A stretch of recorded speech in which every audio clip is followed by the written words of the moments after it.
আম্মা আয়েশা জবাবে যদি বলতেন রাসূলুল্লাহ রমজান মাসের রাতে 11 রাকাতের বেশি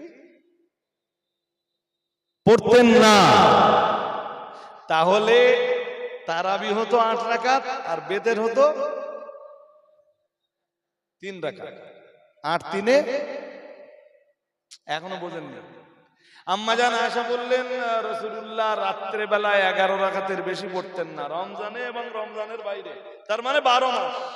12 মাসই রাসূলুল্লাহ 11 রাকাতের বেশি আদায় করতেন।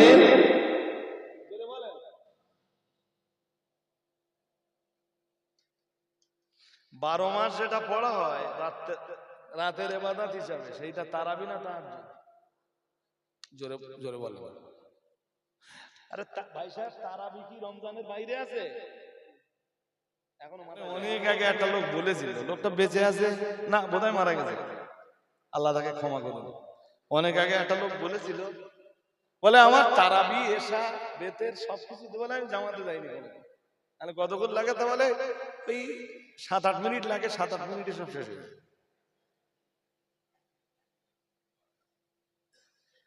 দুই একটা মসজিদে এখন 8G স্পিডে তারাবি হচ্ছে, সবকিছু দিয়ে 25 মিনিট শেষ, ওর ভিতরে তারাবি। আমি আপনাকে একটা ইনফরমেশন দেই বা একটা সন্ধান দেই। আপনি আজকে রাত্রে বাড়ি গিয়ে আজকে রাত্রে মসজিদে নববী তারাবি, যখন তারাবি নামাজ হচ্ছিল তখন তার লাইভ চলছিল, ওই লাইভটা একবার দেখে নেবেন। ওরা ফরজ নামাজ যে ঢঙে পড়ে, তারাবি নামাজ সেই ঢঙে পড়ে। ওটা নামাজ আর এটা নামাজ না। হ্যাঁ না কিছু বলে? এশার 4 রাকাত ফরজ, ওটা নামাজ, আর তারাবির 20 রাকাত নামাজ কই নামাজ? ঠিক করে বলে, এটা অর্ধেক নামাজ না ফুল নামাজ? হ্যাঁ, সুযোগ সুবিধা আছে, যেমন আহলে হাদিসরা সুযোগ সুবিধা দিচ্ছে যে 8 রাকাত পড়লে হয়ে যাবে, আর মানুষ যেখানে সুবিধা পাচ্ছে মানুষ সেখানে চলে যাচ্ছে। বুঝতে পারছি। আমি না সব কথা শেষ করতে পারবো না আজকে। এক তো রমজানের রাত, আপনারা খুব ভালো কথা শুনছেন, বাট সব কথা শেষ করা আমার পক্ষে পসিবল না।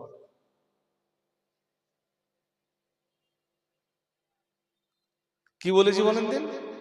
লামাজাবিদের কাছে অনেক সুযোগ সুবিধা আছে। যদি লামাজাবি ভাইদের কাছে আপনি যান, ওরা বলবে তারাবি 8 রাকাত, বেতের 1 রাকাত। কত? আমাদের কাছে বেতের ক রাকাত, তারপরে আবার 2 রাকাত নফল আছে, হ্যাঁ না বলে না? আর তারাবি কয় রাকাত? মোট হলো কত রাকাত? এদিকে 23 আর 2 25 হলো, ওদিকে এশা কত? 17-তে 4 আপনি লেস করে দেন, কম পক্ষে 13 রাকাত। যারা ওই 4 রাকাত পড়বে 17 রাকাত, তাহলে 17 আর এদিক কত হয়েছে? 25। কত হলে? 17 আর, হ্যাঁ 17 আর 25 এক্সিলেন্ট, 42 রাকাত নামাজ। সারাদিন রোজা রাখার পরে যখন আপনি একটু ইফতার করলেন, আমার দিকে মনোযোগী হন, পেট যখন একটু ভারী হলো, শরীরে একটু ম্যাজ করে না? হ্যাঁ না বলে না? একটু কষ্ট কষ্ট ভাব হয় না? তখন যদি কেউ এসে বলে যে ভাই তারাবি 20 রাকাত না পড়লেও হবে না, 8 রাকাতের হাদিস সহিহ আর 20 রাকাতের হাদিস যঈফ, শুনছেন নাকি? 8 রাকাতেরটা সহিহ আর 20 রাকাতেরটা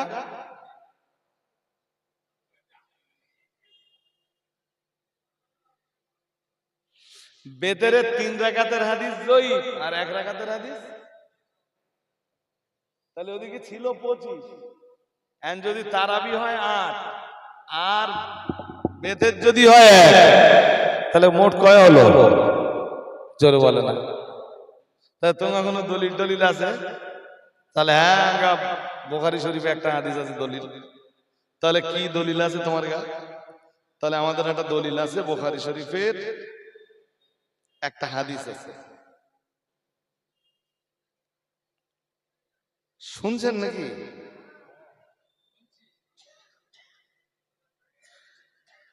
তাহলে বুখারী শরীফের একটা দলিল আমাদের কাছে আছে, তাহলে কি? আম্মাজান আয়েশা, দলিলটা খুব ভালো করে একটু যদি মাথায় নিতে পারেন, দেখেন যদি নিতে পারেন, যদি না নিতে পারেন তো অসুবিধা খুব বেশি হবে না। আমার আর সুবিধা অসুবিধা কি, যদি আপনারা নিতে পারেন তো আপনাদের লাভ হবে। বুখারী শরীফের একটা হাদিস এসেছে, যে হাদিসটা বর্ণিত হয়েছে আম্মাজান আয়েশা রাদিয়াল্লাহু তাআলা আনহা থেকে। অ্যাকচুয়াল হাদিসটা বর্ণনা করছেন হযরত আবু সালামা। যদি বলেন বুখারী শরীফের কত নম্বর হাদিস, আমি নম্বরও বলে দিচ্ছি, 2013, মানে 2013 নম্বর হাদিস।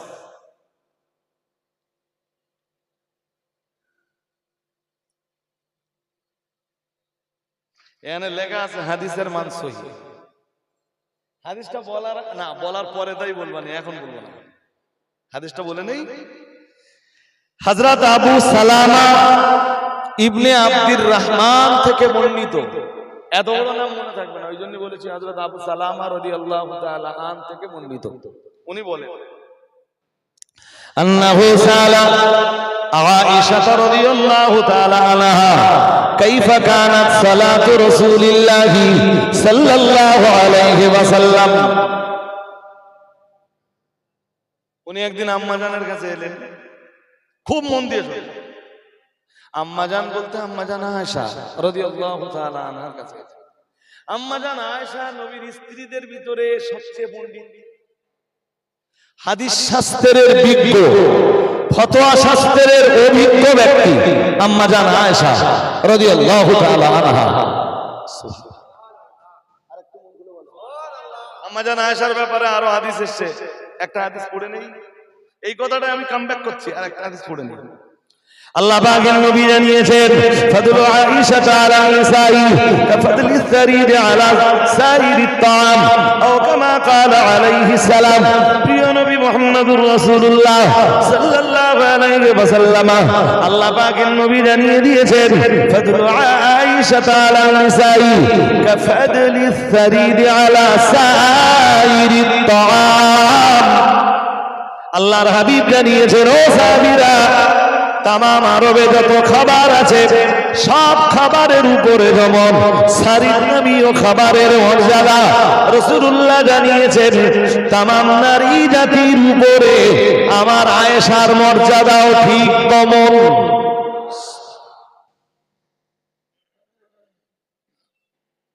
কথা আর বুঝতে পারেন, আর একটু ভালো করে বুঝুন।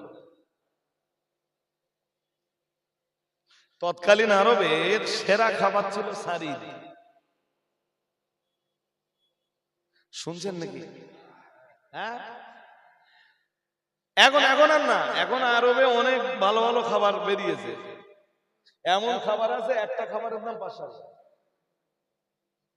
12,500, 13,000 টাকা দাম। তা 1 লাখ খেতে পারবেন না, 4-5 জন লাগবে। তাও ভালো খেতে পারে এরকম 4-5 জন লাগবে। আমার মতো প্লেয়ার হলে তো 15 জনে খাবে। বুঝতে পারেন?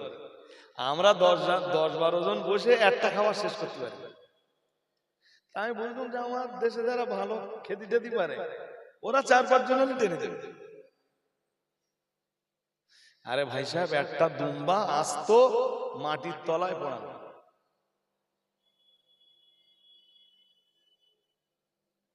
বুঝতে পারেন? এরকম খাবার খেয়েছেন কিনা জানি না। তা 2025 সালের হজে এই খাবার খেয়েছেন। এসব কোথায় বিক্রি টিক্রি আমি জানতাম না। আমার দলে কিছু লোকজন ছিল, ওরাই একদিন বললে হুজুর একটা নতুন খাবার খাবেন, চলে গেছিলাম। আর একটা খাবার আছে, সেটা খুব ভালো খাবার, তার নাম আলব্যাক। এখন মনে হয় 16-17 রিয়াল টিয়াল দাম। ভীষণ টেস্টি খাবার, সৌদির খুব বিখ্যাত খাবার। তৎকালীন যুগে সৌদির খুব বিখ্যাত খাবারের নাম সারিদ। সারিদ দুরন্ত খাবার। কি দিয়ে তৈরি হয় জানেন? গোশত রান্না হবে হালকা পাকে, ঝোল একটু বেশি রাখা হবে। এমনি তো হাদিসে আছে, আপনারা জানেন যে রাসূলুল্লাহ বলেছেন তোমরা যখন রান্না করবা ঝোল একটু কম দাও। হ্যাঁ না কিছু বলে না, ঝোল একটু কম দাও না বেশি দাও? এই তো কনফিউশন হয়ে গেল। রাসূলুল্লাহ বলেছেন তোমরা যখন রান্না করবা ঝোল একটু কি করো, কেন?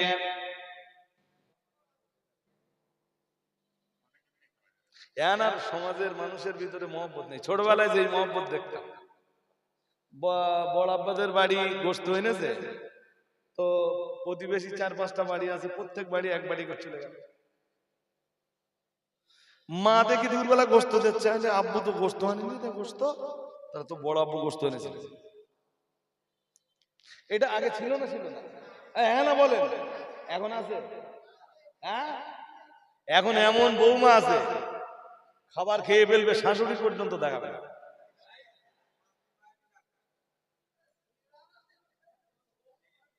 ভুল বলছি আমি? শাশুড়ির পর্যন্ত দেখায় না, এরকম বৌমা আছে।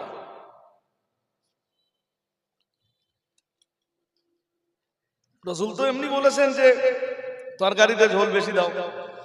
সারিদ কি খাবার জানেন? গোশত খুব ভালো করে রান্না হবে, হালকা পাকে, গুরু পাক না। গুরু পাক খেয়ে খেয়ে খেয়ে খেয়ে এখন সকাল সন্ধ্যে গ্যাসের ট্যাবলেট খেতে হচ্ছে। আমি বলছি যদি সুস্থভাবে বাঁচতে চান খাওয়া কন্ট্রোল করুন। আমি আজকে বলতে বলতে মাদ্রাসায় আপনাদের পরামর্শ দিয়ে যাচ্ছি। আমি বলছি যদি সুস্থভাবে বাঁচতে হয়, আপনার মৃত্যুর সময় হওয়ার 1 সেকেন্ড আগে আপনি মরবেন না, কিন্তু যদি সুস্থভাবে বাঁচতে হয় তাহলে খাওয়া কন্ট্রোল করুন। খাওয়া সুন্নতি তরিকায় খান, যেভাবে রাসূলুল্লাহ খেতে বলেছেন। গরু পাকের খাবার খাবেন না, গরুর গোশত খাওয়া একটু কমিয়ে দেন। রেড শুধু গরুর গোশত বলে কথা না, রেড মিট যেগুলো, এই রেড মিট খাওয়া একটু কমকে দেন। না খেলে বড্ড ভালো হয়, যদি মন না মানে একটু হালকা হালকা হালকা হালকা খান, খুব বেশি খান না। যাক ছাড়েন, এই ডাক্তারি বিদ্যা আমি ওদের মজলিসে কেন আপনাদের শোনাতে যাব? আসলে মুহাম্মদ সাল্লাল্লাহু আলাইহি ওয়াসাল্লাম তিনি আকাশের নিচে জমিনের উপরে ছিলেন শ্রেষ্ঠ ডাক্তার। আরেকটু মন খুলে বলো, পৃথিবীর শ্রেষ্ঠ ডাক্তার ছিলেন হযরত মুহাম্মদ। ছাড়ুন তো, গোশত রান্না হলো হালকা পাকে, ঝোল বেশি দেওয়া হলো। হ্যাঁ, এবারে রুটি বানানো হলো। রুটি কেটে কেটে কেটে কেটে, আমার দিকে তাকান, রুটি কেটে কেটে কেটে কেটে ওই গোশতের ঝোলে ফেলে দেওয়া হলো। ওর নাম সারি। কি শুনছেন কথা নাকি? ওর নাম, এইটা আরবের কি, আরবের হুজুর এসে গেছে না? তাহলে আমি শেষ করে দেবো, তাহলে আর 10 মিনিট বলি নাকি? হুজুর 10 মিনিট 10 বাদে আসুন, ঠিক আছে? আপনারা নড়াচড়া করেন না, যে এই বিষয়টা বলে বোঝাতে চাচ্ছিলাম বুঝিয়ে নেই তো। রাসূল পাকের জামানার শ্রেষ্ঠ খাবার ছিল সারিদ। তামাম আরবের তামাম খাবারের উপরে, পিছনে দেখেন কেন, মাদ্রাসা যখন আসবে, তামাম আরবের তামাম খাবারের উপরে সারিদ নামীয় খাবারের যেমন মর্যাদা, তামাম দুনিয়ার নারী জাতির উপরে হযরত আয়েশার মর্যাদা তেমন। এবার কি বুঝেছেন মা আম্মা আয়েশার মর্যাদা? হযরত ভুলে গেছেন আপনারা ততক্ষণে, হযরত আবু সালামা থেকে হাদিসটা বর্ণিত। উনি একদিন আম্মা জান আয়েশার দরবারে এলেন, এসে আম্মা জান আয়েশাকে জিজ্ঞেস করলেন, আম্মা জান আয়েশা রাদিয়াল্লাহু তাআলা আনহাকে জিজ্ঞেস করলেন, সালা আয়েশা রাদিয়াল্লাহু তাআলা আনহা কাইফা কানাত সালাতু রাসূলিল্লাহি সাল্লাল্লাহু আলাইহি ওয়াসাল্লাম ফি রমাদান। আম্মা জান আয়েশার কাছে জিজ্ঞেস করলেন, হে আমাদের আম্মা জান, মাহে রমজানে রাসূলের নামাজ কেমন ছিল? শুনছেন নাকি? যদি মন বাইরে দিয়ে শোনেন তাহলে বুঝবেন না, আর যদি মন ভিতরে থাকে মৌলভী সাহেব তাহলে বুঝবেন। হযরত আবু সালামা এসে আম্মাজান আয়েশাকে জিজ্ঞেস করলেন, বললেন মাহে রমজানে রাসূলের সালাত কেমন ছিল? তার মানে দিনের সালাতের ব্যাপারে জিজ্ঞেস করছেন না রাতের সালাতের ব্যাপারে? কথা বোঝেন না। আমি বলছি দিনের সালাতের ব্যাপারে জিজ্ঞেস করছেন না রাতের সালাতের ব্যাপারে জিজ্ঞেস করছেন? রমজানে দিনের বেলা দিনের আলোয় কোনো সালাত বেশি আছে? সালাত বেশি আছে কখন? জোরে বলেন। তাহলে আপনাকে আলটিমেটলি বুঝে ফেলতে হবে যে রাতের সালাতের ব্যাপারে জিজ্ঞেস করছেন, কিন্তু রাত এখানে হাদিসের স্পষ্ট শব্দে রাতটা উল্লেখ নেই। আম্মাজান আয়েশাকে যখন জিজ্ঞেস করলেন যে রমজানের রাসূলের সালাত কেমন ছিল, আম্মাজান আয়েশা বললেন, মা কানা ইয়াজিদু ফি রমাদান ওয়ালা ফি গায়রিহি আলা ইহদাই আশারাতা রাকাতান। মন দিয়ে শুনুন। আম্মাজান আয়েশা বললেন রাসূলুল্লাহ 11 রাকাতের বেশি পড়তেন না। কত রাকাত? জোরে বলেন না, কত রাকাত? কয় রাকাতের বেশি পড়তেন না? মা কানা ইয়াজিদু ফি রমাদান ওয়ালা ফি গায়রিহি, রমজানে এবং রমজানের বাইরে রাসূলুল্লাহ 11 রাকাতের বেশি এখনো মাথায় যায় না। আমার আরেকবার বলতে হবে, রমজানে এবং রমজানের বাইরে, রমজানে এবং রমজানের, তাহলে 1 মাস হলো না 12 মাস হলো? আম্মা আয়েশা জবাবে যদি বলতেন রাসূলুল্লাহ রমজান মাসের রাতে 11 রাকাতের বেশি পড়তেন না, তাহলে তারাবি হতো 8 রাকাত আর বেতের হতো 3 রাকাত। 8 3 এখনো বোঝেননি? আম্মাজান আয়েশা বললেন রাসূলুল্লাহ রাত্রে বেলায় 11 রাকাতের বেশি পড়তেন না রমজানে এবং রমজানের বাইরে, তার মানে 12 মাস। 12 মাসই রাসূলুল্লাহ 11 রাকাতের বেশি আদায় করতেন।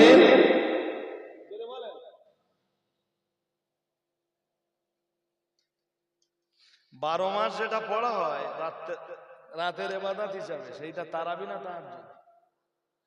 জোরে জোরে বলেন। আরে ভাই সাহেব, তারাবি কি রমজানের বাইরে আছে? এখনো মাথায় যায় না। আমি বলছি তারাবি কি রমজানের বাইরে আছে? রমজানের ভিতরে আছে।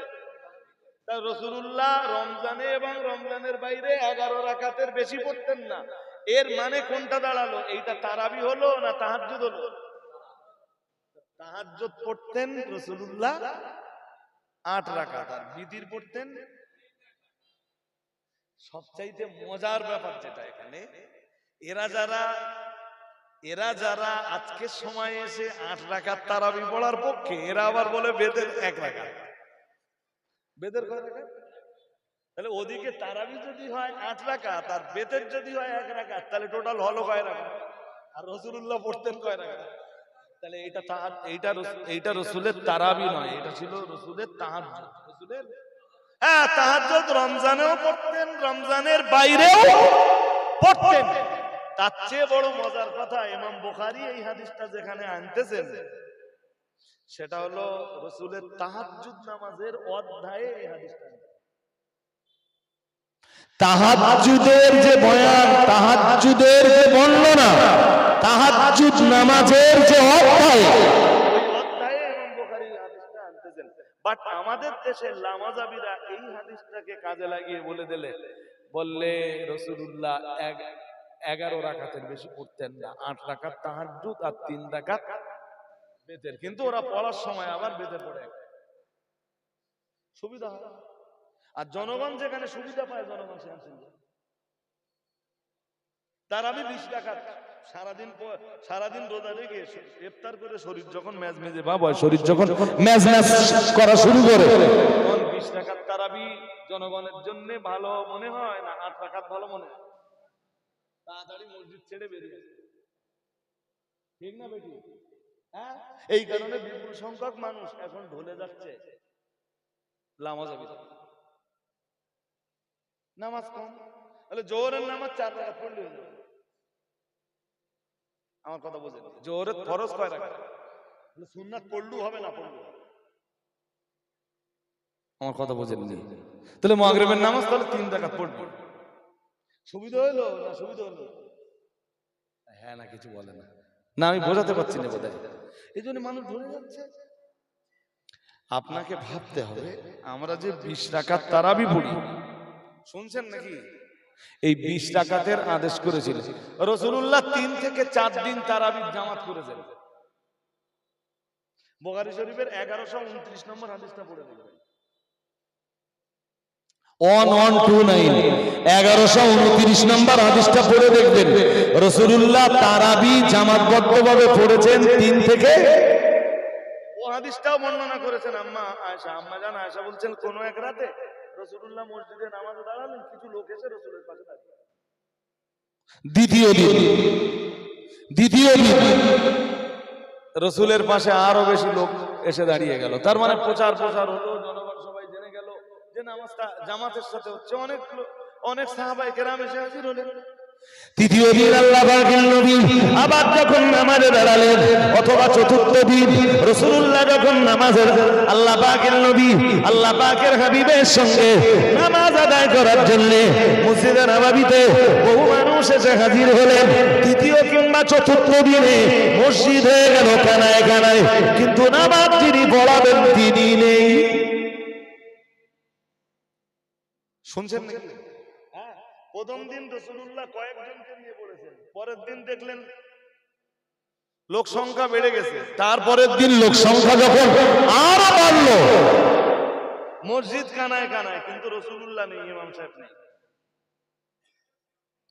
সকাল হলো, সাহাবীরা যখন জিজ্ঞেস করলেন, অথবা রাসূলুল্লাহ সাহাবীদেরকে ডেকে বললেন, ও সাহাবীরা জানো, আমি তোমাদের দেখতেছিলাম মসজিদ তোমরা ভরপুর করে তুলেছিলে, কিন্তু কোন জিনিস আমাকে মসজিদে এসে জামাতের সাথে এই তারাবি পড়তে বাধা দিল জানো? এই রাতের সালাত আদায়ে আমাকে কোন জিনিস বাধা দিল জানো? সাহাবীরা বললেন না। আল্লাহর হাবিব বললেন, আল্লাহর রাসূল বললেন, ও সাহাবীরা আমাকে বাধা দিল, আমার ভয় হলো যে তোমাদের উপরে এইভাবে যদি প্রতিনিয়ত আমরা জামাতের সাথে মাহে রমজানে রাত্রে বেলায় সালাত আদায় করি, আমার ভয় হয় মাহে রমজানের এই রাতের সালাতটাও আল্লাহ ফরজ করে দেন কিনা। এরপর থেকে রাসূলুল্লাহ আর মাহে রমজানের রাতের সালাতের কখনো জামাত করেননি। রাসূলের ইন্তেকাল হলো, হযরত আবু বকর এলেন, তো তিনি 2 বছর 3 মাস খেলাফতের দায়িত্ব পালন করলেন, বাট তারাবি নামাজের আর জামাত হলো। হযরত ওমর এলেন, দ্বিতীয় খলিফা হযরত ওমর মুসলিম জাহানের খলিফা এলেন। রমজান মাস এলো, তিনি বললেন, তো রাসূলুল্লাহ যখন তারাবি নামাজের জামাত বন্ধ করেছিলেন, তখন রাসূলের উপরে কোরআন নাযিল হচ্ছিল এবং তারাবি নামাজ ফরজ হয়ে যাবার একটা ভয় ছিল। রাসূলুল্লাহ বিদায় নিয়েছেন, ব্যাস। তারাবি নামাজ ফরজ হয়ে যাবার ভয়টাও আছে না, কেটে গেছে। হযরত ওমর বললেন, এই বছর থেকে তারাবি নামাজ জামাতের সাথে হবে এবং 20 রাকাত করে জামাত হবে। কয় রাকাত করে জামাত হবে? আরে জোর করে বলেন, কে বললেন? কে বললেন? হাদিসে এসেছে, নবীজি বলেন, না আমি আর বক্তব্য লম্বা করতে পারছি না। নবীজি বলেন, আলাইকুম বিসুন্নতি, ও সাহাবীরা তোমরা আমার সুন্নাত আঁকড়ে ধরো, অর্থাৎ আমার সুন্নাত পালন করো। আল্লাহ পাক নবী বললেন, ওয়া সুন্নাতিল খুলাফায়ে রাশিদিন আল মাহদিয়িন, ও কামা ক্বালা আলাইহিস সালাম। রাসূলুল্লাহ আবার বললেন, আর আমার হেদায়েত প্রাপ্ত খলিফা যারা, আল্লাহর হাবিব বললেন, তোমরা তাদের সুন্নাতকে ধারণ করো। রাসূলের হেদায়েত প্রাপ্ত খলিফা হলেন 4 জন। এই 4 জনের ভিতরে হযরত ওমর দ্বিতীয় খলিফা। আমার কি কথা বুঝতেছেন নাকি? হ্যাঁ, তাহলে তারাবি নামাজের জামাত, এই জামাত কিন্তু সুন্নাতে নববী বলবো না, আমরা বলবো সুন্নাতে সাহাবা। সুন্নাতে, আমার কথা বোঝেন, এটা কি সুন্নাতে নববী হলো না সুন্নাতে সাহাবা হলো? শুধু হযরত ওমর এই জামাত চালু করলেন না, উনি জামাত চালু করে বললেন নিয়ামাতুল বিদআত। কি বললেন? বললেন এটা একটা ভালো বেদাত। সুবহানাল্লাহ বলেন। আমার দেশের এখন কিছু লামাযাবি আছে, তারা বলে বেড়ায় এইটা করা যাবে না, তাহলে কেন, তাহলে এটা বেদাত। আর একটা সামনে নিয়ে আসবেন, সেটা বলবে বেদাত, বলে এই এই সবে বল শুনছেন নাকি? লামাজাবিরা বলে সবে বরাত বলে কিছু যা আছে সব জয়ী হাদিস, সব চলবে না, বেদাত। শুনছেন নাকি? ইয়া রাসূলুল্লাহ, ঈমান क्या चीज? ঈমান কি?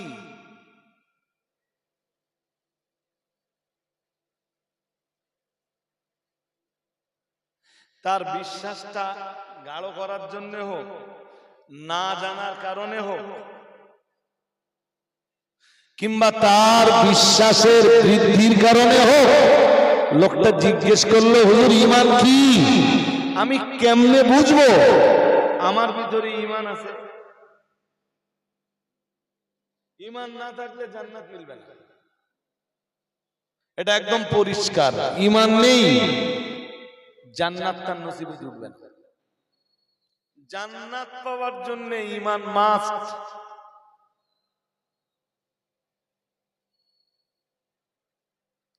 সাহাবী এসে তাই প্রশ্ন করলেন, হুজুর ঈমান কি, কেমনে বুঝবো আমি ঈমানদার?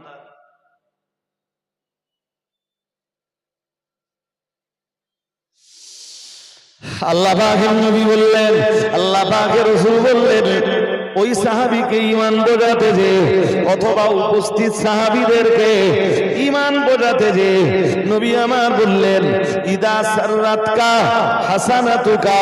প্রিয় নবী মুহাম্মদুর রাসূলুল্লাহ সাল্লাল্লাহু আলাইহি ওয়াসাল্লাম, আল্লাহ পাকের নবী বললেন, ইদা সাররাতকা হাসানাতুকা, নেকির কাজে যদি তুমি আনন্দিত হও, নেকির কাজ যদি তোমাকে আনন্দ দেয়। পরে আবার বললেন, ওয়াসাতকা সাইয়াতুকা, আল্লাহ পাকে নবী বললেন, আর গুনার কাজে যদি তোমার কষ্ট হয়। এই দুটো কথা একটু মুখস্থ করুন। নেকির কাজে আনন্দ আর গুনার কাজে বলুন দুঃখ। বাংলাটা মুখস্থ করুন। আল্লাহ পাকের নবীর দরবারে এসে লোকটা জিজ্ঞেস করলো, হুজুর ঈমান কি জিনিস, আমি কেমনে বুঝবো আমার ভিতরে ঈমান আছে? হুজুর আমার ভিতরে ঈমান আছে না নাই, এটা লোকে বুঝুক আর নাই বা বুঝুক, লোকের বুঝবার প্রয়োজনও নাই, কিন্তু আমার তো বোঝা দরকার। হুজুর আমি কেমনে বুঝবো আমার ভিতরে ঈমান জায়গা পেয়েছে? মুহাম্মদুর রাসূলুল্লাহ সাল্লাল্লাহু আলাইহি ওয়াসাল্লাম জবাব দিয়ে বললেন, ইদা সাররাতকা হাসানাতুকা, আল্লাহ পাকের নবী বললেন, নেকির কাজে যদি তোমার আনন্দ হয়, ওয়াসাতকা সাইয়াতুকা, আল্লাহ পাকের নবী আবার বললেন, আর গুনার কাজে যদি তোমার দুঃখ হয়, ফাআনতা মুমিন। রাসূলুল্লাহ জানিয়েছেন, তবেই তুমি হলে একজন ঈমানদার। আর একটু মন খুলে বলেন, এ মুখস্থ হয়েছে আপনাদের? আরে হ্যাঁ না বলবেন তো। আমার কাছে 1 ঘন্টা 1.5 ঘন্টা ওয়াজ শুনলেন আর আপনি কোনো কিছু নিতে পারলেন না এই মজলিস থেকে, তাহলে তো বেকার। সাহাবী জিজ্ঞেস করলেন, হুজুর আমি কেমনে বুঝবো আমার ভিতরে ঈমান আছে? নবীজি বললেন, শোনো, যদি নেকির কাজে তোমার আনন্দ হয় আর গুনার কাজে যদি তোমার দুঃখ হয়, তাহলে তুমি মনে করো তুমি বলেন। আগে একটা কথা বলছিল, মনে আছে না ভুলে গেছেন? আমার এই ওয়াজ সবার কাছে পছন্দনীয় না ভাই। আমার এই বক্তব্য তাদের কাছে পছন্দনীয় যারা মুমিন হিসাবে বাঁচতে চায়, মুমিন হিসাবে মরতে চায়, যারা ঈমান নিয়ে বেঁচে থাকতে চায়, ঈমান নিয়ে কবরে যেতে চায়, ঈমানের বিনিময়ে যারা জান্নাতের আশা রাখে, আমার এই ওয়াজ তাদের কাছে মূল্যবান।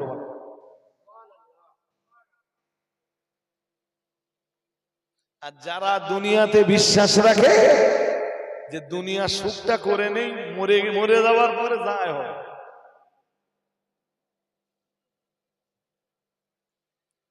আমার এই ওয়াজের তাদের কাছে কোনো দাম নেই। এবার এই কথাটা বিশ্লেষণ করুন। রাসূলের প্রথম কথা, ইদা সাররাতকা হাসানাতুকা, নেকির কাজ যখন তোমাকে আনন্দ দেবে। আমরা এখানে যারা বসেছি, নেকির কাজে আমাদের আনন্দ হয়? হ্যাঁ না যা বলবেন মদ্দালোকের মতো বলেন। নেকির কাজে কি আনন্দ হয়? একটু একটু না অনেক? সত্যি কথা।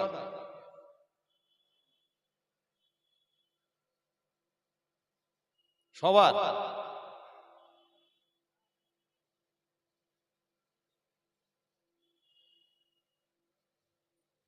তাহলে একটা দুটো ব্যাখ্যা দিই ছোট ছোট করে। চলমান ব্যাখ্যা, যেই ব্যাখ্যাগুলো নিলে আপনাদের উপকার হবে আর আমারও অজ করার মূল্যায়ন বা সার্থকতা হবে। এক,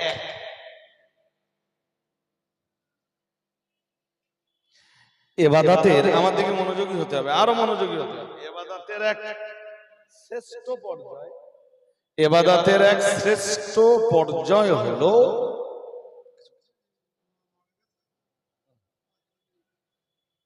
মা মারা গেছেন তো 100 টাকা এবং একটা কোরআন কারীম দিয়েছেন। আল্লাহ সন্তানের দান মায়ের জন্য কবুল করুন, বলুন আমিন। বলুন না আমিন। ভাই সাহেব একটু মনোযোগী হতে হবে এই কথাগুলো বুঝবার জন্য। ইবাদতের শ্রেষ্ঠ পর্যায় হলো ইকামাতে সালাত, নামাজ প্রতিষ্ঠা। নামাজ জোরে বলেন। বহু মানুষ আছে যারা নামাজ প্রতিষ্ঠা করে। নামাজ এমন ইবাদত যার বিনিময়ে আল্লাহ জান্নাতের ঘোষণা দিয়েছেন।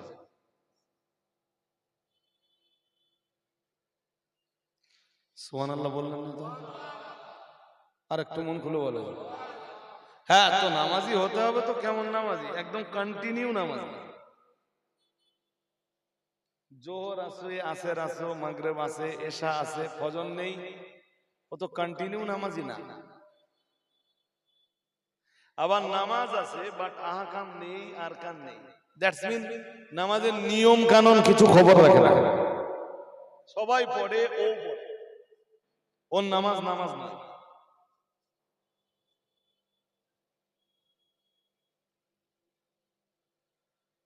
এই একবার ওয়াজ করতে করতে বলছিলাম, মনে আছে যে কয়েক হাজার জান্নাত ভুলে গেছে। আর একবার বলছিলাম জান্নাতে যাওয়ার জন্য কয়টা কাজ দিয়েছেন? 2টা, ঈমান আর, এই তো বলতে পারতেছেন, ঈমান আর নেক আমল বলছিলাম। হ্যাঁ না বলে না? ইমাম বুখারী সেই বুখারীর কিতাবুল ইলমে একটা মজার কথা লিখেছেন। সে কথাটা হলো ঈমান এবং আমলের আগে লাগবে ইলম। মানে ঈমান আনতে গেলেও ইলম লাগবে আর আমল করতে গেলেও। এখনো কথা বুঝতে পারেন না? ঈমান আর আমলে জান্নাত। আর ইমাম বুখারী সহিহ বুখারীর কিতাবুল ইলমে জ্ঞান পর্বের একটা অধ্যায় রচনা করেছেন, যে অধ্যায়টার নামই উনি দিয়েছেন ওনার ভাষায়। আমি বাংলা করে বলছি যে ঈমান এবং আমলের পূর্বে লাগবে, বলুন, ইলম না হলে আপনি ঈমান আনবেন কেমনে? ইলম না হলে আপনি সালাত আদায় করবেন কেমনে? ইলম না হলে আপনি নামাজ রূপায়ণ করবেন কেমনে? নামাজ পড়বার জন্য উযু করবেন কেমনে? যদি উযুর নিয়ম কানুনই না জানেন তো আপনার উযুই তো হবে। আমার এসব কথা বলার উদ্দেশ্য ছিল না ভাই সাহেব, বলে ফেলেছি। এক্ষুনি যেটা আমার লক্ষ্য সেটা হলো একজন নামাজি নামাজে দাঁড়িয়ে সে তার রবের সাথে কথা বলে। আমার এই কথাটা খুব ছোট করে দেখলে, আমার দিকে তাকান, আমার দিকে তাকান। আল্লাহু আকবার। দুনিয়ার সব কুছ আপনার জন্য আমি হারাম। এটাকে কি বলে? আল্লাহু আকবার। তাকবীরে তাহরিমা। তাহরিমা মানে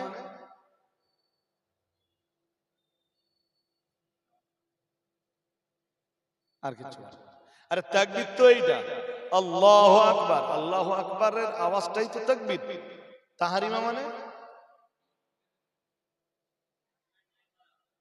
বলে ফেলেন, বলে ফেলেন দেখি।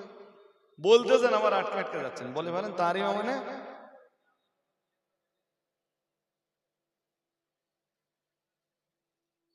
তাহরিমার বাংলা হলো হারাম করে নেওয়া।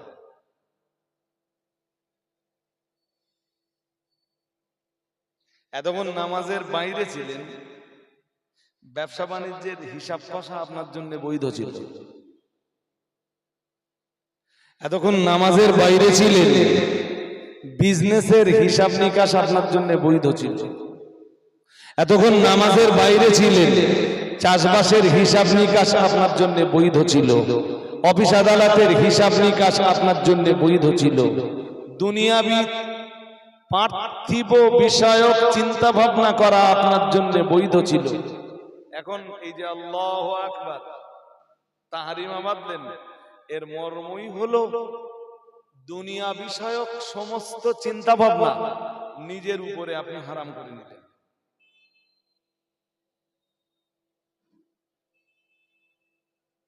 আমার কথা কি বুঝতে খুব অসুবিধা হচ্ছে? হ্যাঁ, আকাশে মেঘ, মাঠে শস্য কাটা আছে, এখন আর এই চিন্তা নামাজে দাঁড়িয়ে করতে, জোরে বলে না করতে। হ্যাঁ, এই কারণেই তো নামাজের আগে ভালো জামা পরে নেন, খোঁজ মুখ মেখে নেন। আপনি আপনার রবের সন্তুষ্টির জন্য দাঁড়াচ্ছেন। أن تعبد الله كأنك تراه فإن لم تكن تراه فإنه يراك محمد رسول الله صلى الله عليه وسلم নবী আমার জানিয়ে দিয়েছেন, ও আমার সাহাবীরা, ও আমার উম্মতিরা, আন তা'বুদাল্লাহ, তুমি এমন ভাবে আল্লাহর ইবাদত করবে, কান্নাকা তারাহু, যেন তুমি তোমার রবকে দেখতে পাচ্ছ। ফাইল্লাম তাকুম তারাহু, যদি তুমি তোমার রবকে দেখতে না পাও, আর যদি তোমার রবকে দেখা তোমার পক্ষে সম্ভাবনা হয়, তাহলে অন্তত তুমি এই নামাজের ভিতরে দাঁড়িয়ে এই বিশ্বাসটা রাখো, ফাইন্নাহু ইয়ারাকা, তুমি দেখতে না পেলেও নিশ্চয়ই তোমার রব তোমাকে দেখতে পাচ্ছেন। আরেকটু মন খুলে বলো, তুমি নামাজে দাঁড়াও, কার সামনে দাঁড়াও? জোরে বলো না।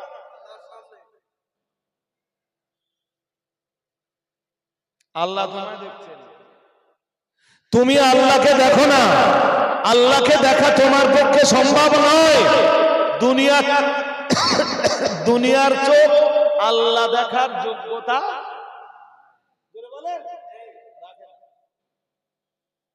জান্নাতের চোখ আল্লাহ দেখবে।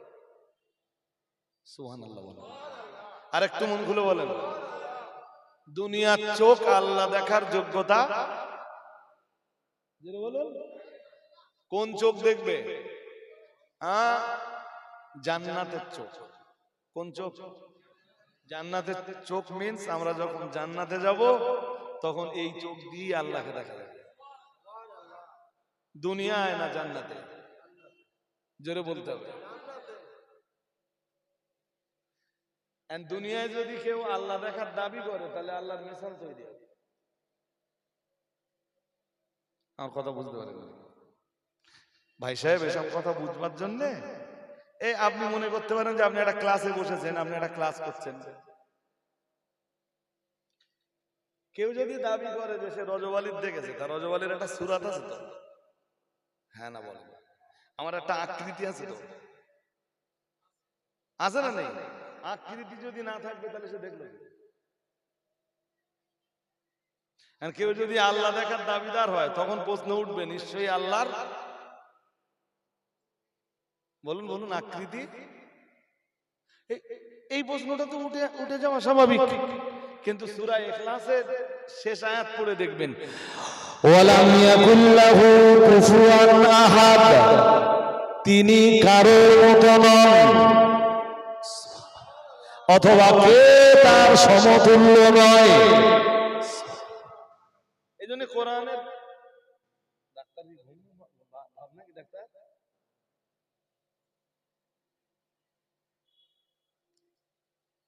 আমার এই কথাগুলো না যদি মন দিয়ে শোনেন আপনার ঈমান, আকীদা, আমল ইনশাআল্লাহ মজবুত হবে।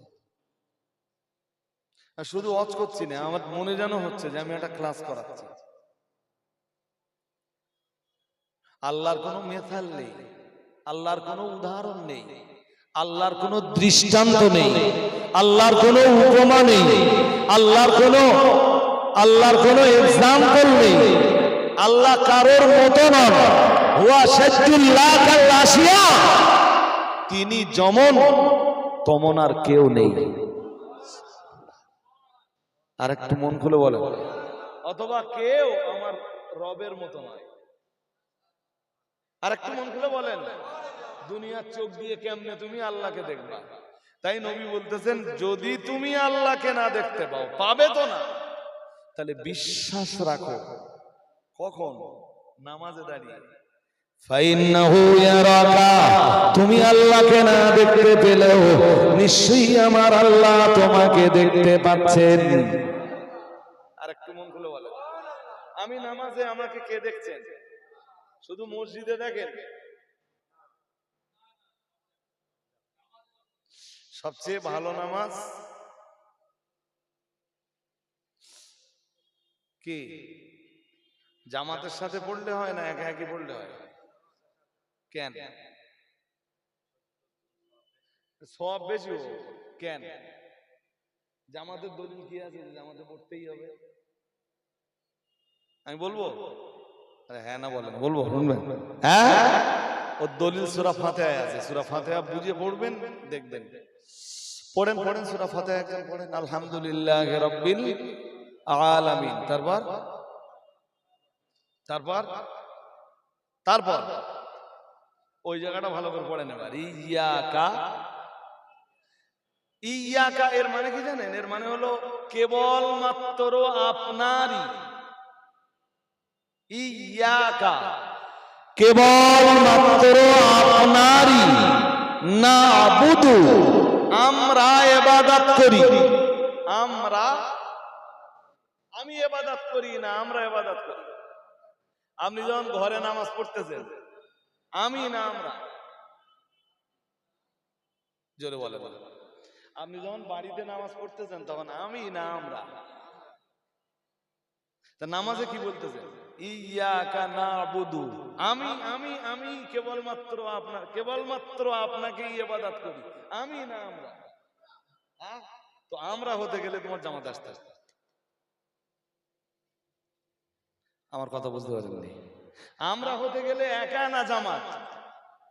এই জন্যে দুনিয়া বরেণ্য কোন মুফাসসির বলেছেন, কোন মুফাসসির না, বহু মুফাসসির, বিশেষত ইমাম ফখরুদ্দিন রাজি, যিনি তাফসিরে কাবির লিখেছেন, তিনি বলতেছেন যে সূরা ফাতিহা দিয়ে নামাজের জামাত প্রমাণিত।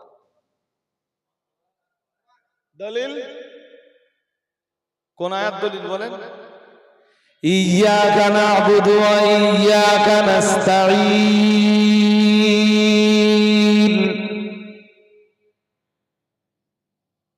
সুবহানাল্লাহ বলুন। আর একটু মন করে, আমি ইবাদত করি না আমরা ইবাদত করি?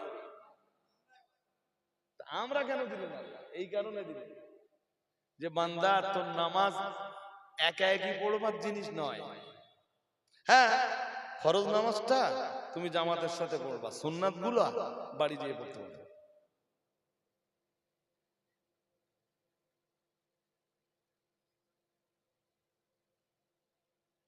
খুব যেদিন অসুবিধা হলো, সুন্নাত গুলা বলেন, নফল নামাজ কিন্তু ফরজ নামাজ জোরে বলেন। এসব ওয়াজ আমি করে কি করব? মোটেই নামাজ পড়ে না তো জামাত জামাত কি আর কি জামাত করে টাস খেলে, জামাত করে ফ্রি ফায়ার খেলে। টাস খেলা একজনে হয় না, জামাতের সাথে হয়। জোর করে বলেন। আমি জিজ্ঞেস করছি, টাস খেলা একলা একলা হয় না জামাত করে হয়?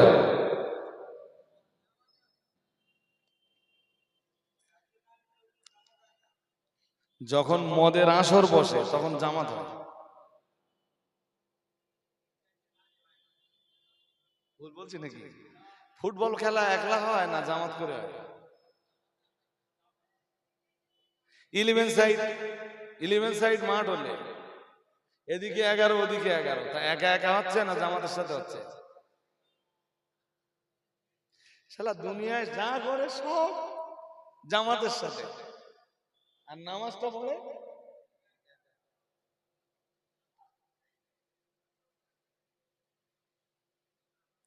দেখেন। আপনাকে অজের মজলিসে বসে কিসসা কাহিনী জীবনী ইতিহাস না শুনে কোরআন হাদিসের কিছু শিক্ষা নিতে হয়। তাহলে রাসূল বললেন, তুমি না সালাত আদায় করো এমন ভাবে যেন তুমি আল্লাহকে দেখছো। যেন যদি তুমি না দেখতে পাও, দেখতে তুমি পাবেও না, দুনিয়ার চোখ আল্লাহকে দেখে না, রবকে দেখে না, তাহলে তুমি বিশ্বাস করো ফাইন্নাহু ইয়ারাক, তিনি তোমাকে দেখছেন, তোমার রব তোমাকে দেখছেন, তোমার আল্লাহ। তুমি নামাজে দাঁড়িয়ে আছো, তুমি নামাজে বসে আছো, তুমি নামাজের রুকুতে আছো, তুমি নামাজের কিয়ামে আছো, তুমি সালাতের ভিতরে সাজদায় আছো, তোমায় কে দেখছেন? জোর করে বলেন। নামাজে ফাঁকি দাও কেন? রুকুতে ফাঁকি দেওয়ার মানসিকতা কোথা থেকে আসে? সাজদায় ফাঁকি দেওয়ার মানসিকতা কোথা থেকে আসে? সূরা ফাতিহা হড়বড় করে এত দ্রুত গতিতে পড়ো। তুমি নামাজে দাঁড়িয়েছো, তুমি এখন তোমার রব তোমাকে দেখছেন, শুধু দেখছেন না, জানো তুমি তোমার রবের কাছে তুমি কিছু চাইছো। সুবহানাল্লাহ। আর একটু মন খুলে, কার কাছে চাইছো? পড়ে দেখেন, পড়ে দেখেন, ওই তো ইয়াকা না'বুদু ওয়া ইয়াকা, কেবলমাত্র আপনারই ইবাদত করি আর কেবলমাত্র আপনার কাছেই সাহায্য প্রার্থনা করি। কার কাছে চাইছি? জোর করে বলেন, কি চাইছি? আমি বলছি কি চাইছি? সাহায্য তো চাইছি। কিসের সাহায্য?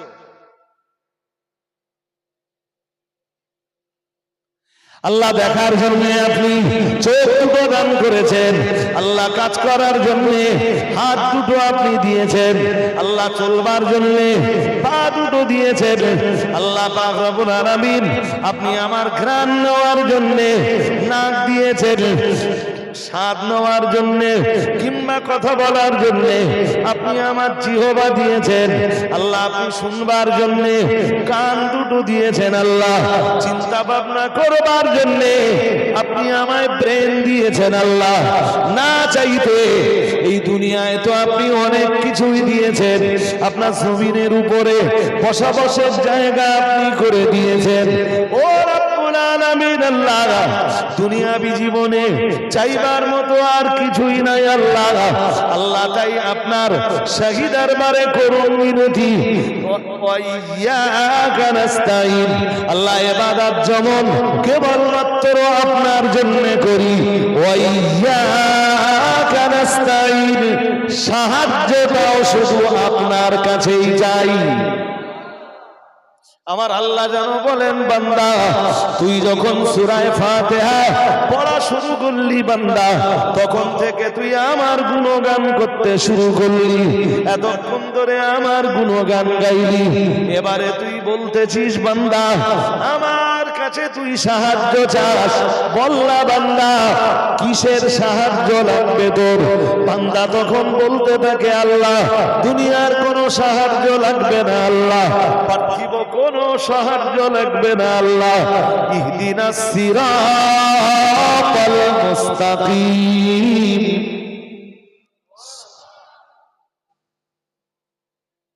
আল্লাহ আমি সিরাতুল মুস্তাকিম চাইছি।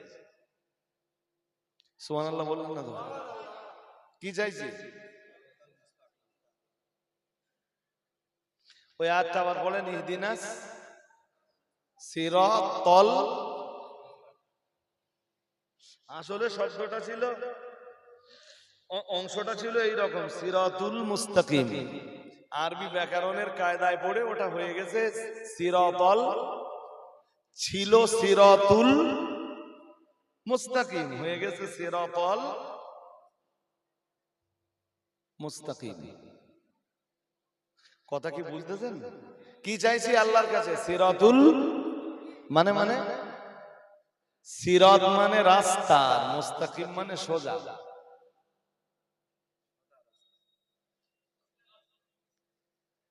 জলে বলেন কি চাইছে? কার কাছে চাইছে? কে চাইছে? কথা বলে না। কে চাইছে? নামাজের ভিতরে না বাইরে? তখন বান্দা আল্লাহ বান্দাকে দেখছেন না দেখেন না? বান্দা কি চায় আল্লাহর কাছে? বান্দা সাহায্য চায়। কিসের সাহায্য? সিরাতাল। ফাইন, বুঝতে পারতেছেন? এইবার বলেন, দুনিয়ার কোন মানুষের কাছে যদি আপনি চাইতে যান কিছু, আর যদি চাইবার সময় হড়বড় করেন, যার কাছে চাইবেন সে খুশি। আমারে অনেক আগে একটা লোক বলেছিল, লোকটা বেঁচে আছে না, বোধহয় মারা গেছে, আল্লাহ তাকে ক্ষমা করুন। অনেক আগে একটা লোক বলেছিল, বলে আমার তারাবি এশা বেতের সবকিছু, বলে আমি জামাতে যাইনি। মানে কতক্ষণ লাগে? তা বলে ওই 7-8 মিনিট লাগে, 7-8 মিনিটে সব শেষ হয়ে যায়।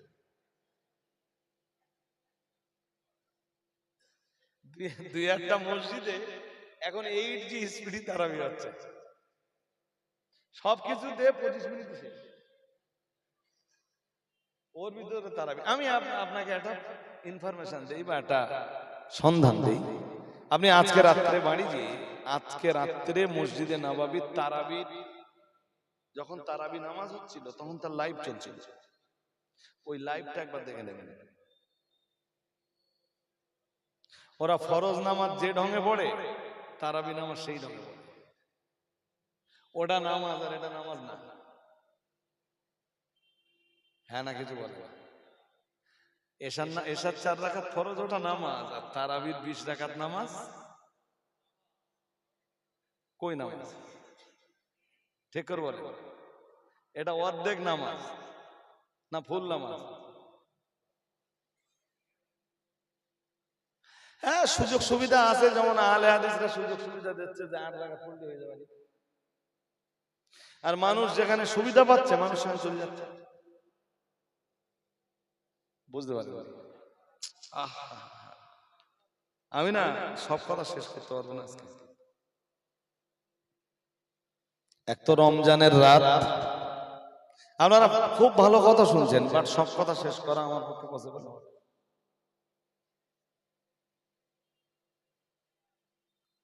কি বলেছি বলেন দিন? লামাজাবিদের কাছে অনেক সুযোগ সুবিধা আছে। যদি লামাজাবি ভাইদের কাছে আপনি যান, ওরা বলবে তারাবি 8 রাকাত, বেতের 1 রাকাত। কত? আমাদের কাছে বেতের ক রাকাত, তারপরে আবার 2 রাকাত নফল আছে। হ্যাঁ না বলে না? আর তারাবি কয় রাকাত? মোট হলো কত রাকাত? এদিক 23 আর 2 25 হলো। ওদিকে এশা কত? 17-তে 4 আপনি লেস করে দেন, কম পক্ষে 13 রাকাত। যারা ওই 4 রাকাত পড়বে 17 রাকাত, তাহলে 17 আর এদিক কত হয়েছে? 25। কত হলে? 17 আর, হ্যাঁ 17 আর 25 এক্সিলেন্ট, 42 রাকাত নামাজ। সারাদিন রোজা রাখার পরে যখন আপনি একটু ইফতার করলেন, আমার দিকে মনোযোগী হন, পেট যখন একটু ভারী হলো, শরীরে একটু ম্যাজম্যাজ করে না? হ্যাঁ না বলে না? একটু কষ্ট কষ্ট ভাব হয় না? তখন যদি কেউ এসে বলে যে ভাই তারাবি 20 রাকাত না পড়লেও হবে না, 8 রাকাতের হাদিস সহিহ আর 20 রাকাতের হাদিস যঈফ, শুনছেন নাকি? 8 রাকাতেরটা সহিহ আর 20 রাকাতেরটা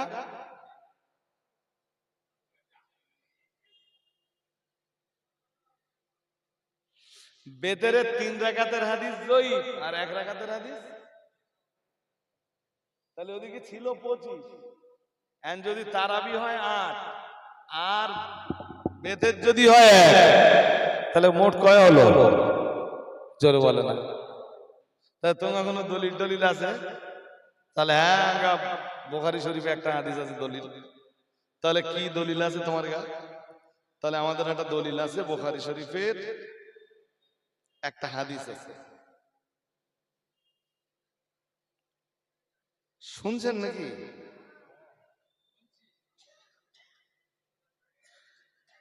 তাহলে বুখারী শরীফের একটা দলিল আমাদের কাছে আছে। তাহলে কি?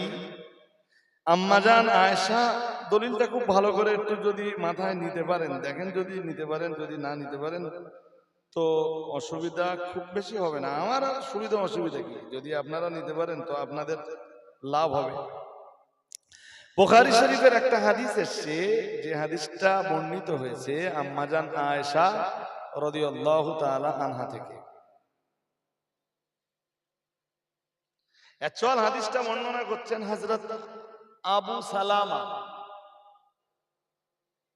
যদি বলেন বুখারী শরীফের কত নম্বর হাদিস, আমি নম্বরও বলে দিচ্ছি, 2013, মানে 2013 নম্বর হাদিস।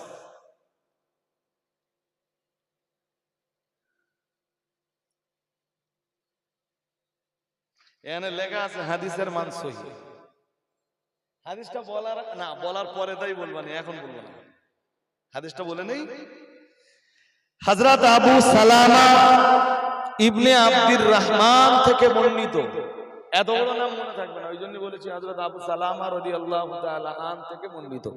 উনি বলেন আন্নাহু সালা আয়েশা রাদিয়াল্লাহু তাআলা আনহা কাইফা কানাত সালাতু রাসূলিল্লাহি সাল্লাল্লাহু আলাইহি ওয়াসাল্লাম।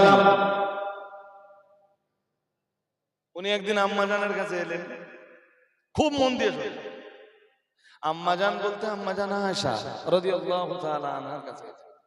আম্মাজান আয়েশা নবীর স্ত্রীদের ভিতরে সবচেয়ে পণ্ডিত, হাদিস শাস্ত্রের বিজ্ঞ, ফতোয়া শাস্ত্রের অভিজ্ঞ ব্যক্তি আম্মাজান আয়েশা রাদিয়াল্লাহু তাআলা আনহা। আম্মাজান আয়েশার ব্যাপারে আরো হাদিস এসেছে, একটা হাদিস পড়ে নেই। এই কথাটা আমি কামব্যাক করছি, আর একটা হাদিস পড়ে নেই। আল্লাহ পাকের নবী জানিয়েছেন ফাদলু আয়েশা আলা নিসাই কাফদলি সারিদ আলা সাইরিত তাআম আও কামা ক্বালা আলাইহিস সালাম। প্রিয় নবী মুহাম্মদুর রাসূলুল্লাহ সাল্লাল্লাহু আলাইহি ওয়াসাল্লাম, আল্লাহ পাকের নবী জানিয়ে দিয়েছেন ফাদলু আয়েশা আলা নিসাই কাফদলি সারিদ আলা সাইরিত তাআম। আল্লাহর হাবিব জানিয়েছেন, ও সাহাবীরা, তামাম আরবে যত খাবার আছে সব খাবারের উপরে যেমন সারিদ নামীয় খাবারের মর্যাদা, রাসূলুল্লাহ জানিয়েছেন তামাম নারী জাতির উপরে আমার আয়েশার মর্যাদাও ঠিক তেমন।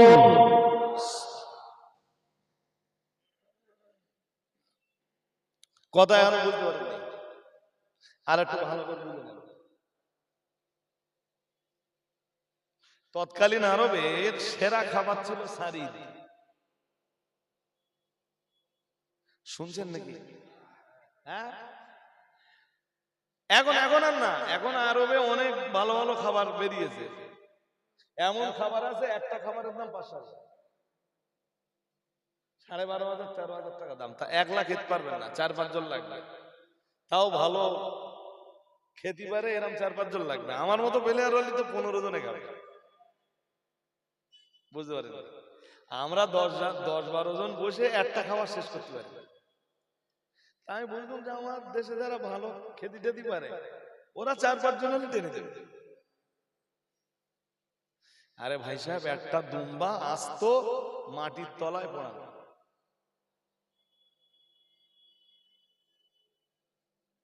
বুঝতে পারেন এরম খাবার খেয়েছেন কিনা জানি না। তা 2025 সালের হজে এই খাবার খেয়েছেন। এসব কোথায় বিক্রি টিক্রি আমি জানতাম না। আমার দলে কিছু লোকজন ছিল, ওরাই একদিন বললে হুজুর একটা নতুন খাবার খাবেন, চলে গেছিলাম। আর একটা খাবার আছে সেটা খুব ভালো খাবার, তার নাম আলব্যাক। এখন মনে হয় 16-17 রিয়াল টিয়াল দাম। ভীষণ টেস্টি খাবার, সৌদির খুব বিখ্যাত খাবার। তৎকালীন যুগে সৌদির খুব বিখ্যাত খাবারের নাম সারিদ। তা দিয়ে সারিদ, দুরন্ত খাবার। কি দিয়ে তৈরি হয় জানেন? জানেন? গোশত রান্না হবে হালকা পাতলা, ঝোল একটু বেশি রাখা।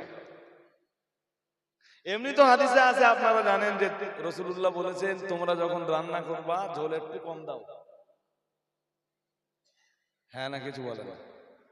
ঝোল একটু কম দাও না বেশি দাও? এই তো কনফিউশন হয়ে গেল। রাসূলুল্লাহ বলেছেন তোমরা যখন রান্না করবা ঝোল একটু কি করো? কেন?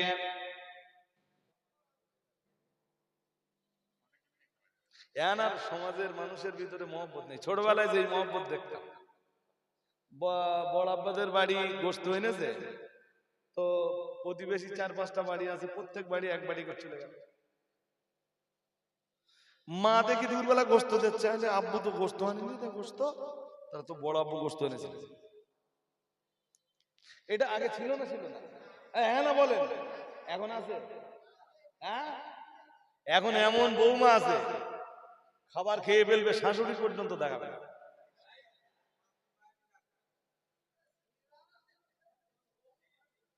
বলছি আমি, শাশুড়ির পর্যন্ত দেখায় না, এরকম বৌমা আছে।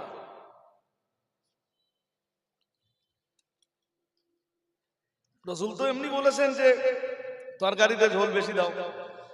সারিদ কি খাবার জানেন? গোশত খুব ভালো করে রান্না হবে, হালকা পাকে, গুরু পাক না। গুরু পাক খেয়ে খেয়ে এখন সকাল সন্ধ্যে গ্যাসের ট্যাবলেট খেতে হচ্ছে। আমি বলছি যদি সুস্থভাবে বাঁচতে চান খাওয়া কন্ট্রোল করুন। আমি আজকে বলতে মাদ্রাসায় আপনাদের পরামর্শ দিয়ে যাচ্ছি। আমি বলছি যদি সুস্থভাবে বাঁচতে হয়, আপনার মৃত্যুর সময় হওয়ার 1 সেকেন্ড আগে আপনি মরবেন না, কিন্তু যদি সুস্থভাবে বাঁচতে হয় তাহলে খাওয়া কন্ট্রোল করুন। খাওয়া সুন্নতি তরিকায় খান, যেভাবে রাসূলুল্লাহ খেতে বলেছেন।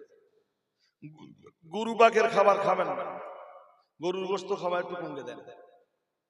রেড গরুর গোশত বলে কথা না, রেড মিট যেগুলো, এই রেড মিট খাওয়া একটু কমকে দেন।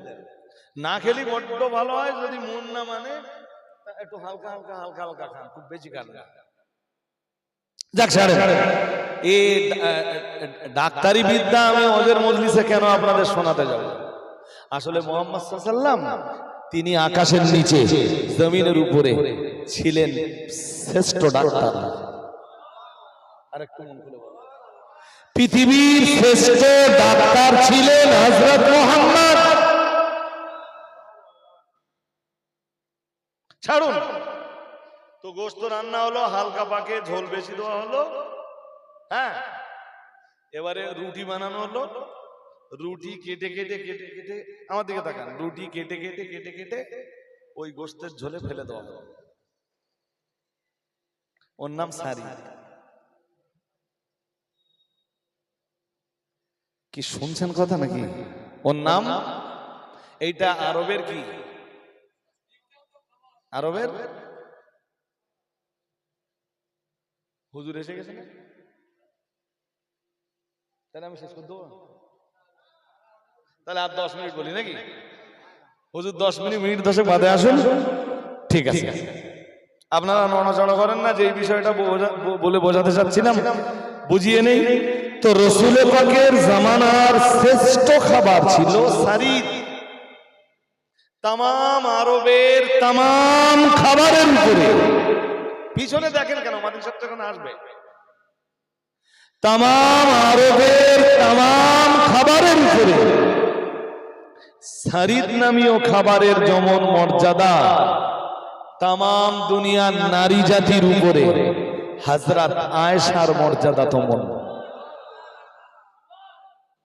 এবার কি বুঝেছেন মা আম্মা আয়েশার মর্যাদা? হযরত ভুলে গেছেন আপনারা ততক্ষণে, হযরত আবু সালামা থেকে হাদিসটা বর্ণিত। উনি একদিন আম্মা জান আয়েশার দরবারে এলেন, এসে আম্মা জান আয়েশাকে জিজ্ঞেস করলেন, আম্মা জান আয়েশা রাদিয়াল্লাহু তাআলা আনহাকে জিজ্ঞেস করলেন, সালা আয়েশা রাদিয়াল্লাহু তাআলা আনহা কাইফা কানাত সালাতু রাসূলিল্লাহি সাল্লাল্লাহু আলাইহি ওয়াসাল্লাম ফি রমাদান। আম্মা জান আয়েশার কাছে জিজ্ঞেস করলেন, হে আমাদের আম্মা জান, মাহে রমজানে রাসূলের নামাজ কেমন ছিল? শুনছেন নাকি? যদি মন বাইরে দিয়ে শোনেন তাহলে বুঝবেন না, আর যদি মন ভিতরে থাকে মজলিসের তাহলে বুঝবেন। হযরত আবু সালামা এসে আম্মা জান আয়েশাকে জিজ্ঞেস করলেন, বললেন মাহে রমজানে রাসূলের সালাত কেমন ছিল? তার মানে দিনের সালাতের ব্যাপারে জিজ্ঞেস করছেন না রাতের সালাতের ব্যাপারে? কথা বোঝেন না। আমি বলছি দিনের সালাতের ব্যাপারে জিজ্ঞেস করছেন না রাতের সালাতের ব্যাপারে জিজ্ঞেস করছেন? রমজানে দিনের বেলা দিনের আলোয় কোনো সালাত বেশি আছে? সালাত বেশি আছে কখন? জোরে বলেন। তাহলে আপনাকে আলটিমেটলি বুঝে ফেলতে হবে যে রাতের সালাতের ব্যাপারে জিজ্ঞেস করছেন, কিন্তু রাত এখানে হাদিসের স্পষ্ট শব্দে রাতটা উল্লেখ নেই। আম্মা জান আয়েশাকে যখন জিজ্ঞেস করলেন যে রমজানের রাসূলের সালাত কেমন ছিল, আম্মা জান আয়েশা বললেন, মা কানা ইয়াজিদু ফি রমাদান ওয়ালা ফি গায়রিহি আলা ইহদাই আশরাতা রাকাতান। মন দিয়ে শুনুন। আম্মা জান আয়েশা বললেন রাসূলুল্লাহ 11 রাকাতের বেশি পড়তেন না। কত রাকাত? জোরে বলেন না, কত রাকাত? কয় রাকাতের বেশি পড়তেন না? মাকানা ইয়াজিদু ফি রমাদান ওয়ালা ফি গায়রিহি। রমজানে এবং রমজানের বাইরে রাসূলুল্লাহ 11 রাকাতের বেশি এখনো মাথায় যায় না। আমার আরেকবার বলতে হবে, রমজানে এবং রমজানের বাইরে, রমজানে এবং রমজানের, তাহলে 1 মাস হলো না 12 মাস হলো? আম্মা আয়েশা জবাবে যদি বলতেন রাসূলুল্লাহ রমজান মাসের রাতে 11 রাকাতের বেশি পড়তেন না, তাহলে তারাবি হতো 8 রাকাত আর বেতের হতো 3 রাকাত। 8 3 এখনো বোঝেননি। আম্মা জান আয়েশা বললেন রাসূলুল্লাহ রাত্রে বেলায় 11 রাকাতের বেশি পড়তেন না রমজানে এবং রমজানের বাইরে, তার মানে 12 মাস। 12 মাসই রাসূলুল্লাহ 11 রাকাতের বেশি আদায় করতেন।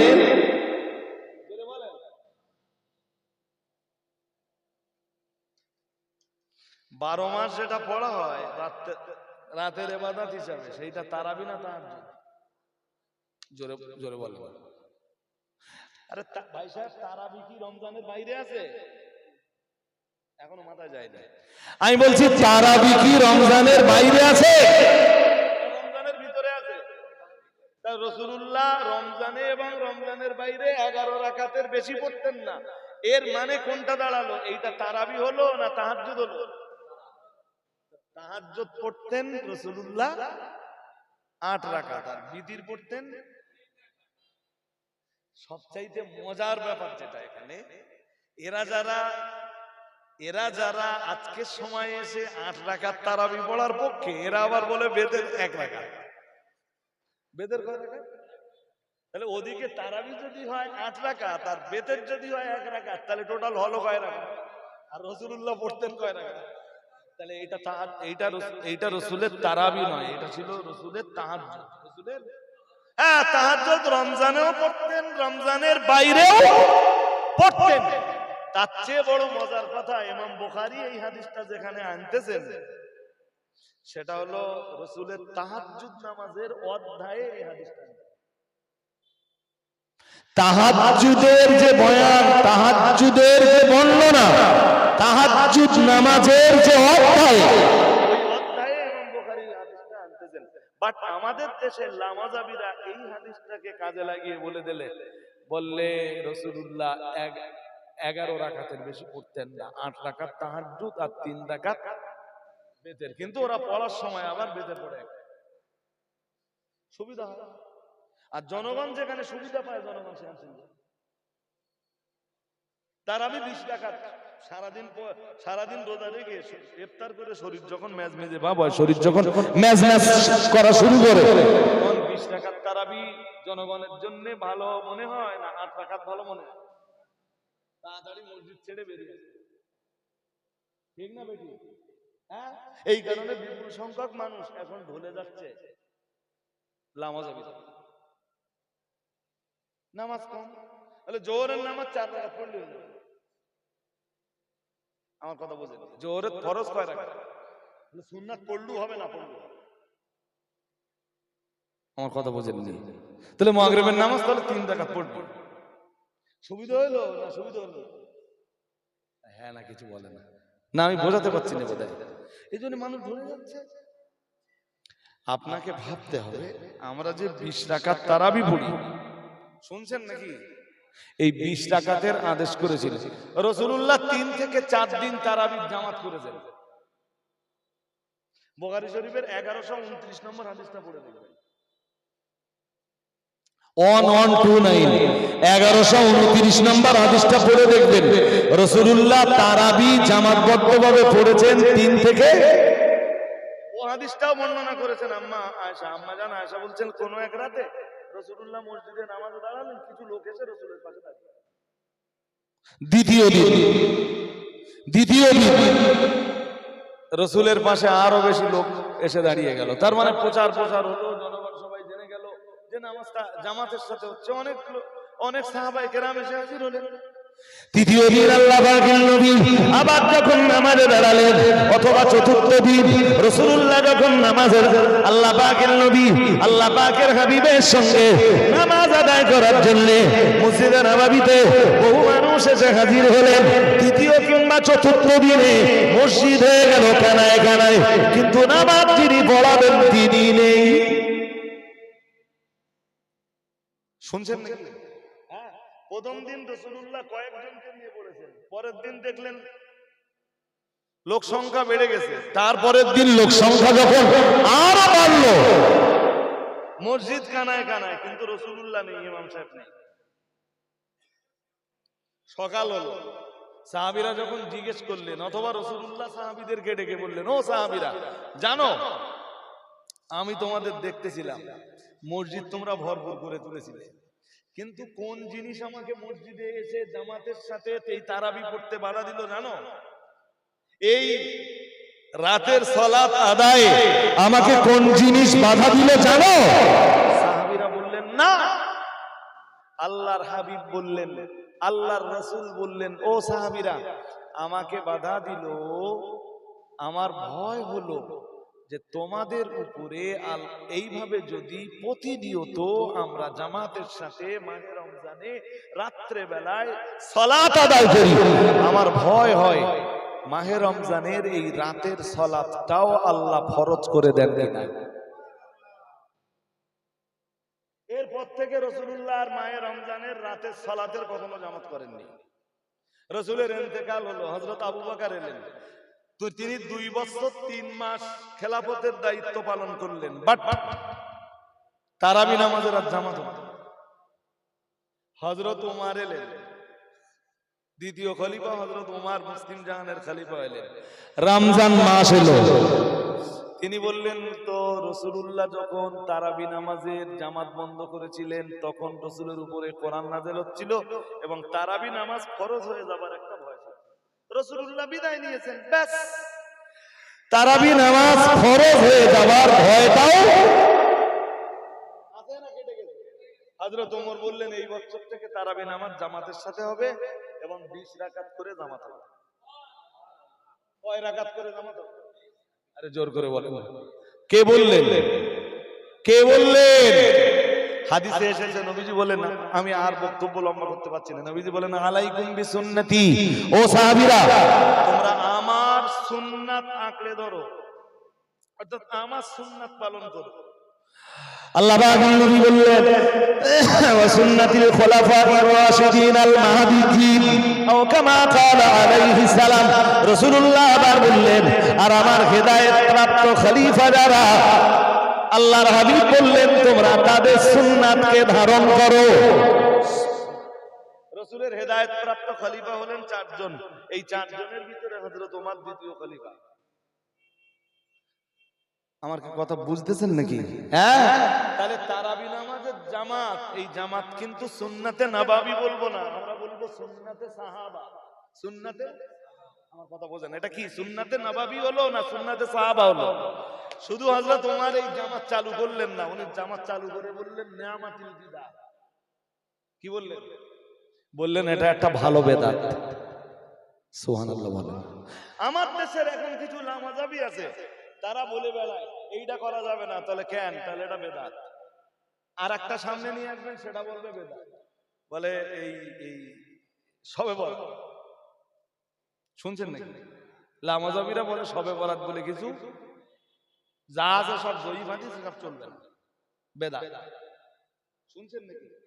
বেদাত বেদাত বেদাত বেদাত বেদাত বেদাত করতে করতে পায়জামা কাটতে কাটতে কাটতে কাটতে পুরো ধর্মটাকে তারা আন্ডারপ্যান্ট বানিয়ে দিল।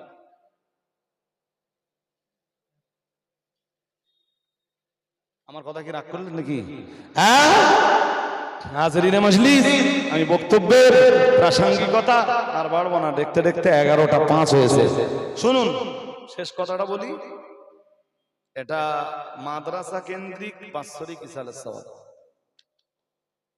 সিনিয়র মাদ্রাসাগুলো গভর্নমেন্ট প্রচুর টাকা দেয়, খারিজি মাদ্রাসাগুলোতে গভর্নমেন্টের টাকা আসে না।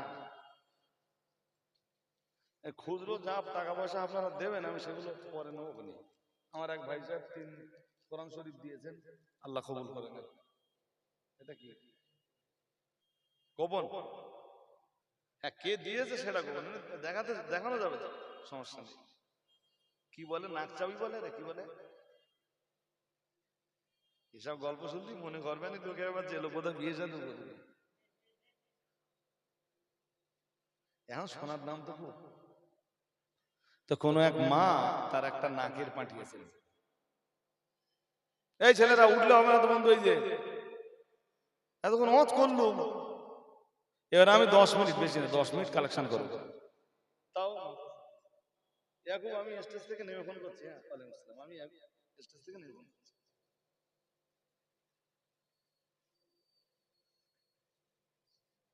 খুচরো টাকা আপনাদের কাছ থেকে নেব।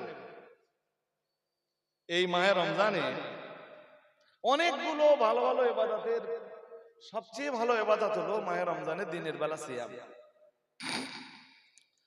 মাহে রমজানের আরেকটা ভালো ইবাদত রাতের বেলা কিয়াম, মানে তারাবি।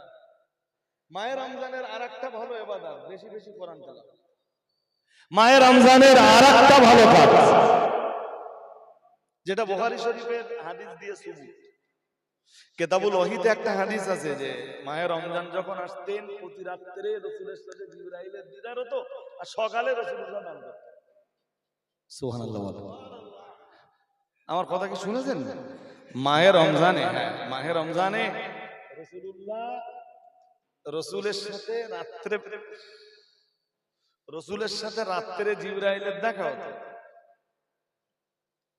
আর জিবরিলের সাথে রাসূলের তাদারুস হতো কোরআনে। কখনো জিবরিল পড়তেন রাসূল শুনতেন, আর কখনো রাসূলুল্লাহ পড়তেন জিবরিল শুনতেন। সুবহানাল্লাহ।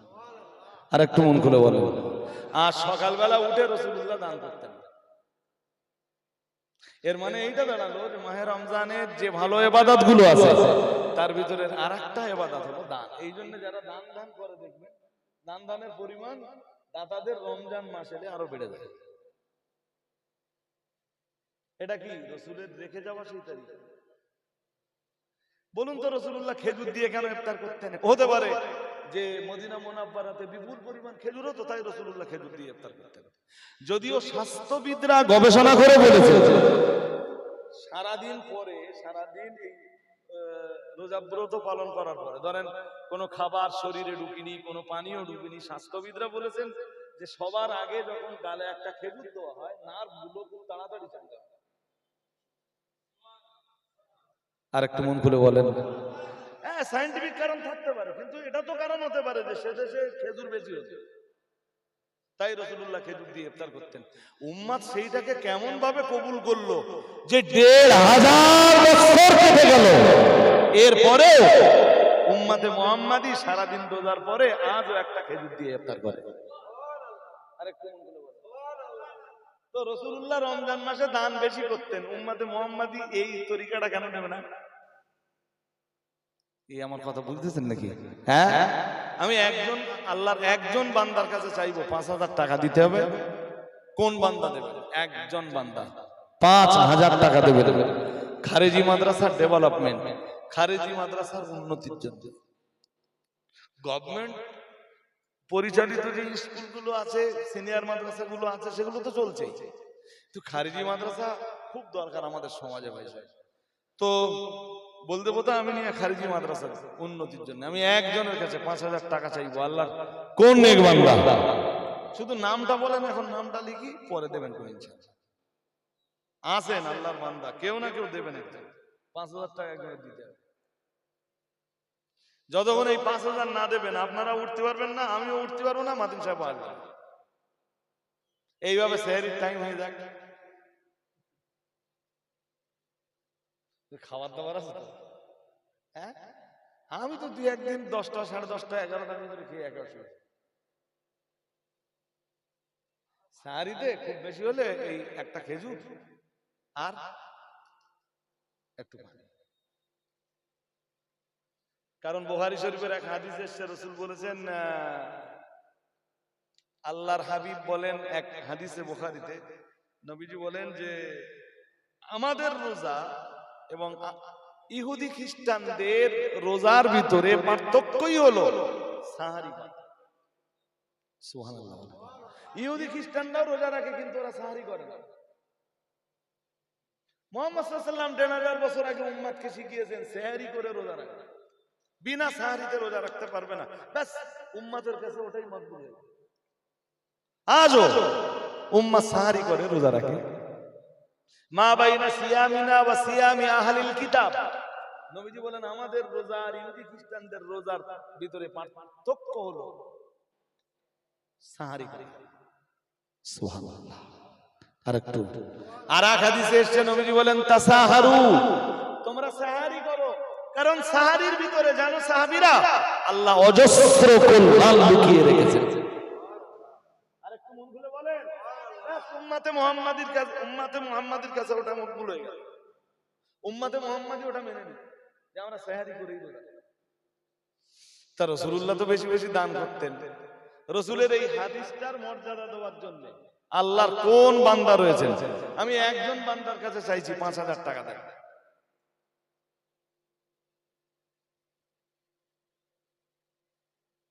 হবে না?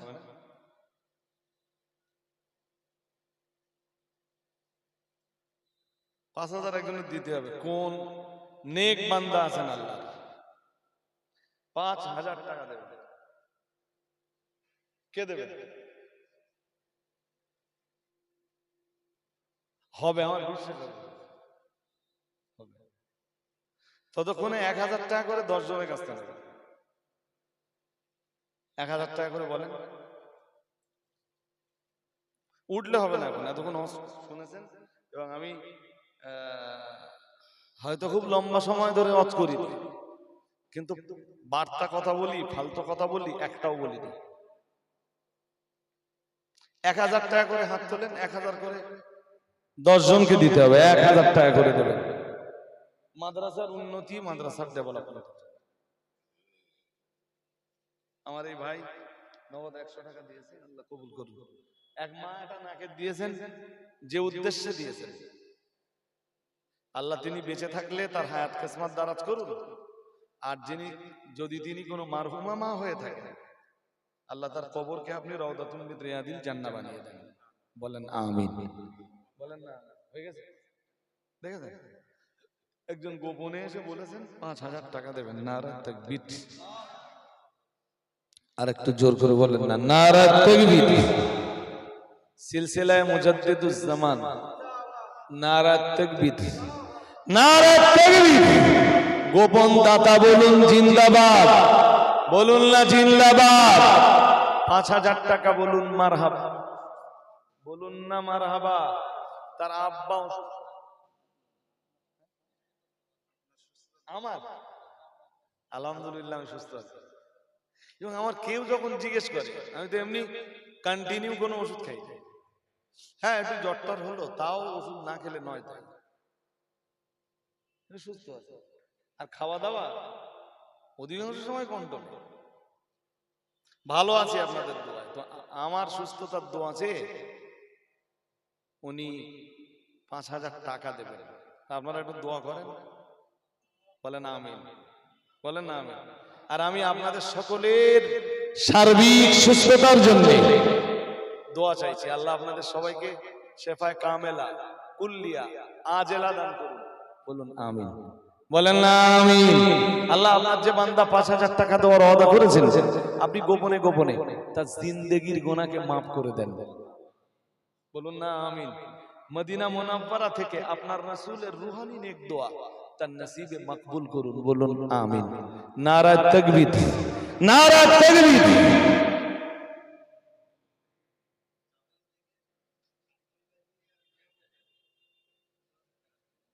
ওই হয়েছে 10 জনের কাছে চাইতেছিলেন, তা বল দেবো, তার তো কেউ হাত তুললে না।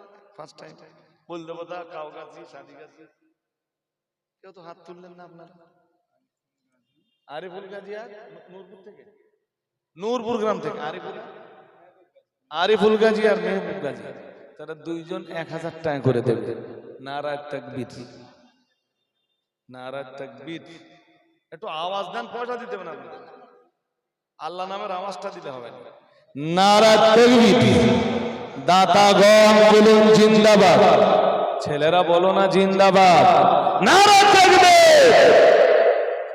বল দেবতা গ্রামের একজনের কাছ থেকে 5,000 টাকা নেব।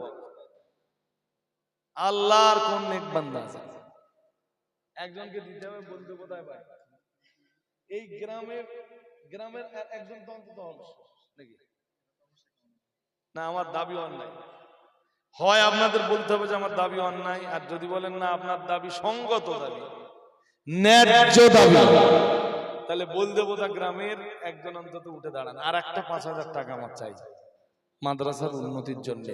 আল্লাহ আপনাদের দান কবুল করুন, নেক নিয়াত কি পুরা করুন, উন্নতিতে বরকত দান করুন, ইজ্জতে রুজি রুটি দান করুন। আপনাদের আব্বা আম্মা, দাদা দাদি, নানা নানি যারা বিদায় নিয়ে কবরে চলে গেছেন, আল্লাহ তাআলা তাদের কবরগুলো আপনি রাউদাতুম মিন রিয়াদিল জান্নাহ বানিয়ে দিন। সকলে বলুন আমিন। আর একটু আওয়াজ দিয়ে বলেন আমিন। 2 নম্বরে একজন 5,000 টাকা আমি পাবো, এটা অন্য কোনো মাস না, এটা রমজান মাস।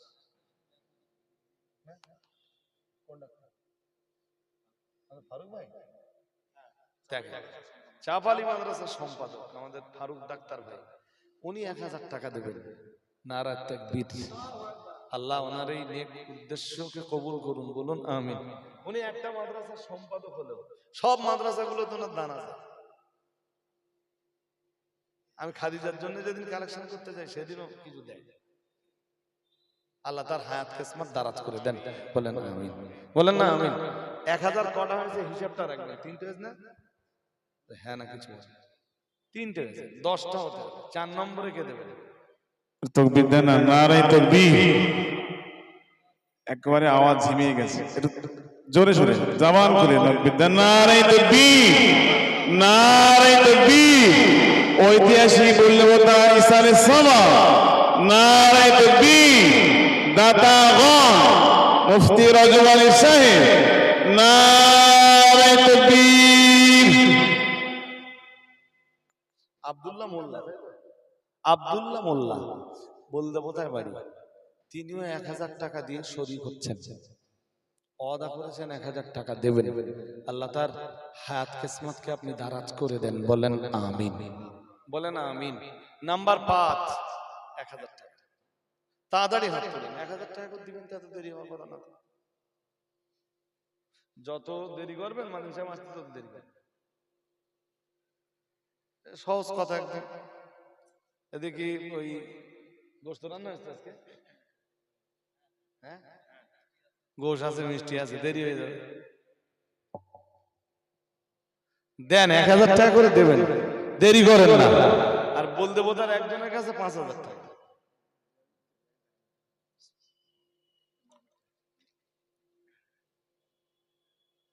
মালিক ভাই তো সব জায়গায় দেয়। আমি নাম ঠিক বলিস তো না বলে? হ্যাঁ, আজকের তো মহব্বত। উনি 1000 টাকা নগদ দিয়েছেন ভাই আব্দুল মালিক। আল্লাহ তার হায়াত কিসমত দারাজ করুন, শরীর সুস্থ রাখুন। আল্লাহ তার ব্যবসার ক্ষতি খাসারাত হালাকিয়াত থেকে ব্যবসাকে আপনি হেফাজত করুন। বলুন আমিন, বলুন না আমিন। নারা তাকবীর, নারা তাকবীর। বল দেবো তার একদম 5000 টাকা কারণ দিতে হবে। 5000 ছিল 10,000, দেখেছেন? বল দেবো তার মানুষ। হ্যাঁ আমি চিনি নিশ্চয়ই, চিনি। 10,000 টাকা বলছেন নিশ্চয়ই চিনি। আওয়াজ দেন নারা তাকবীর, নারা তাকবীর। গোপন দাতা বলুন জিন্দাবাদ, গোপন দাতা বলুন জিন্দাবাদ। 5000 টাকা বলুন মারহাবা, 10,000 টাকা বলুন মারহাবা, বলুন না মারহাবা। নারা তাকবীর। আল্লাহ তার নেক নিয়াতকে পুরা করুন, সংসারে উন্নতি দান করুন, আলা ওলাদের হেফাজত করুন। মদিনাওয়ালা রুহানি নেক দোয়া তার নসিবে মঞ্জুর করুন। আল্লাহ তাআলা দিদারে কাবা জিয়ারতে নবী তার নসিবে মঞ্জুর করে নিন। সকলে বলুন আমিন। আর একটু আওয়াজ দিয়ে বলেন আমিন। কোশে বলছে, এই কোশে কই রে? 1000 টাকা দিয়ে গেলে কোচি কোশে কোথায় গেছে?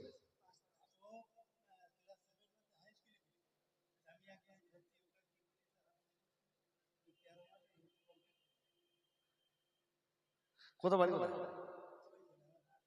শহীদুল কোন নম্বর? শহীদুল আবার অনেক শহীদুল আছে না? ও দেখেন আস্তে আস্তে লজ্জা করতেছে। এদিকে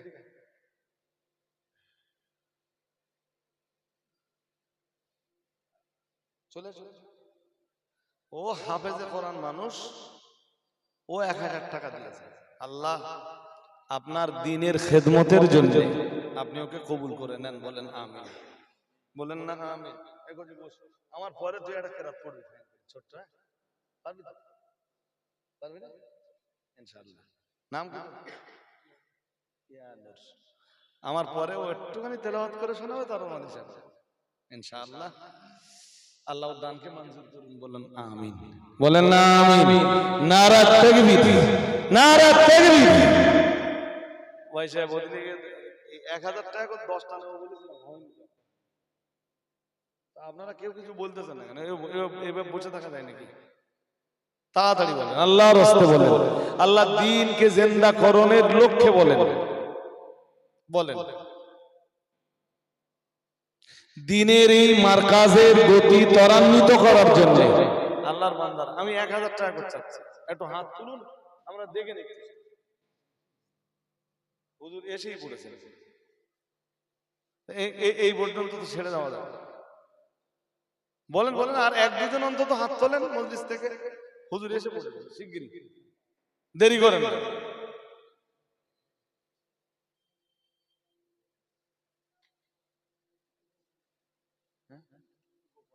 এই তো আল্লাহর আর এক বান্দা 2000, 2500, 2600 গোপনে নগদ দিয়েছেন। আল্লাহ বলেন আমিন, বলেন না আমিন। নারা তাকবীর। খুচরো যে যা দেবেন দেন এই সুযোগে। অনেকে পকেটে টাকাটা হাত দিচ্ছিলেন, দেবেন বলে হাত দেন একটু, দিয়ে আবার একটু বসে বসে। মুফতি মোহতারাম হযরত মাওলানা আব্দুল মাতিন সাহেব হুজুর বারাকাল্লাহু ফি হায়াতিহি ওয়া ইলমিহি ওয়া আমালিহি ওয়া বায়ানিহি ওয়া খুতবাতিহি ওয়া ফাদিলাতিহি। বলুন আমিন, বলুন না আমিন। নারা তাকবীর। কেউ কিছু দেবেন, নইলে অদা মতো কচিটার একটু পড়াবো। হ্যাঁ, কচিটা ওর নাম ইয়ানুর কি, ইয়ানুর রহমান। ও অল্পক্ষণ একটু কোরআন তেলাওয়াত করবে, তারপরে হুজুর নসিহত শুরু করবেন। আমি বিদায় নিচ্ছি। আসসালামু আলাইকুম ওয়া রাহমাতুল্লাহি ওয়া বারাকাতুহু।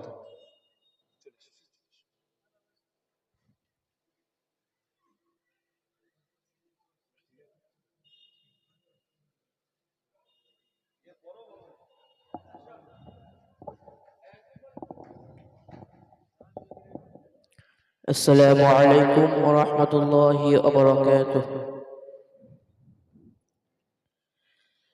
أعوذ بالله من الشيطان الرجيم. بسم الله الرحمن الرحيم.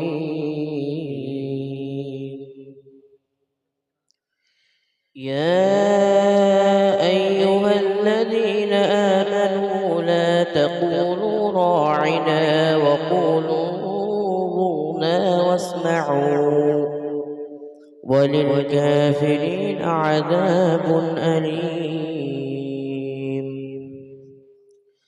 ما يود الذين كفروا من أهل الكتاب ولا المشركين أن ينزل عليكم